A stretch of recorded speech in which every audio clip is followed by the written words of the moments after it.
Hey everyone, it's Jason, and this is your cruise news update. And in some awful cruise news, we have reports that a child was sucked into a drain in a hot tub on a cruise.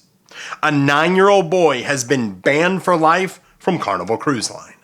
And we have a major shift happening in the cruise industry that could save you thousands of dollars. So cruise story number 1, and this is some scary cruise news, as there's multiple reports that a child was sucked down into a drain in a hot tub on the Carnival Mardi Gras.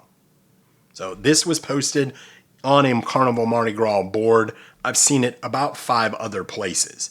These are eyewitness accounts, and they're saying this is accurate.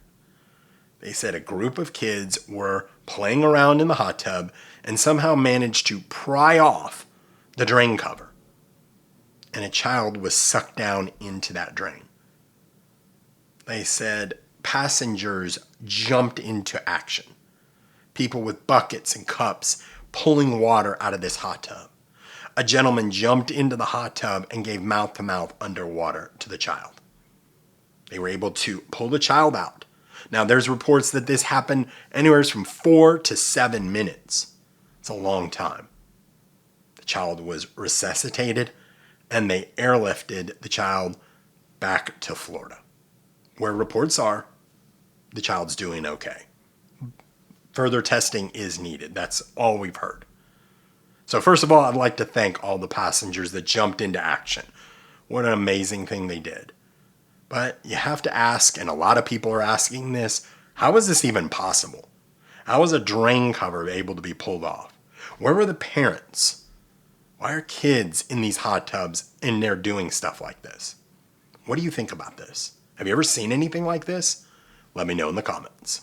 So cruise story number 2, and this is some wild cruise news, as a 9-year-old boy has been permanently banned from Carnival Cruise Line.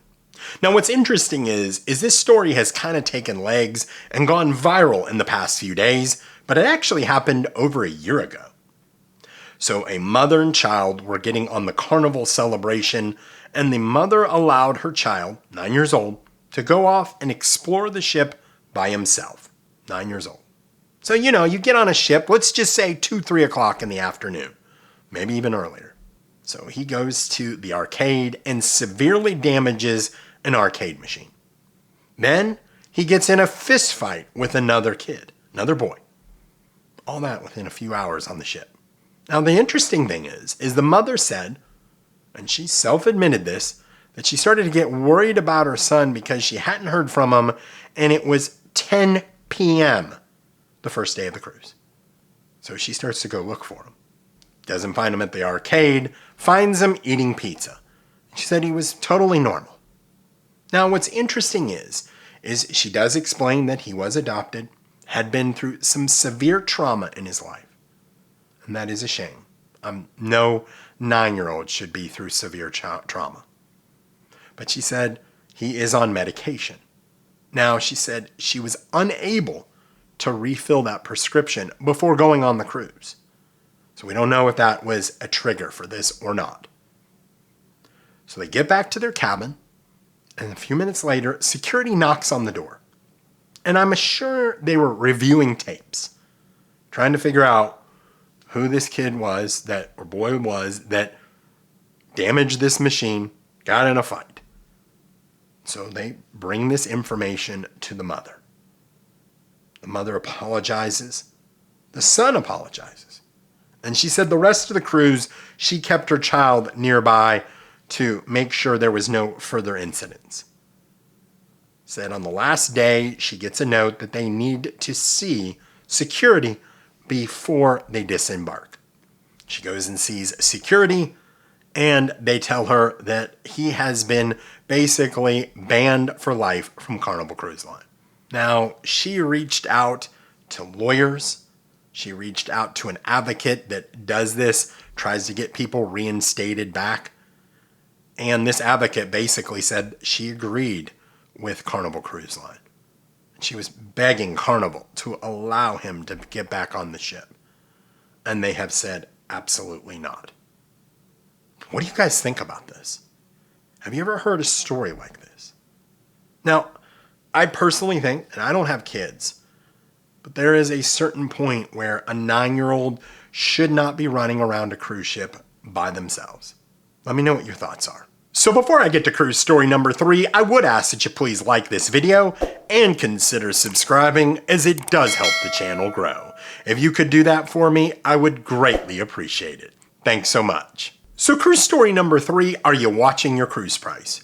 Because we are seeing a major shift in the cruise industry, and it could save you thousands of dollars. So a few examples here.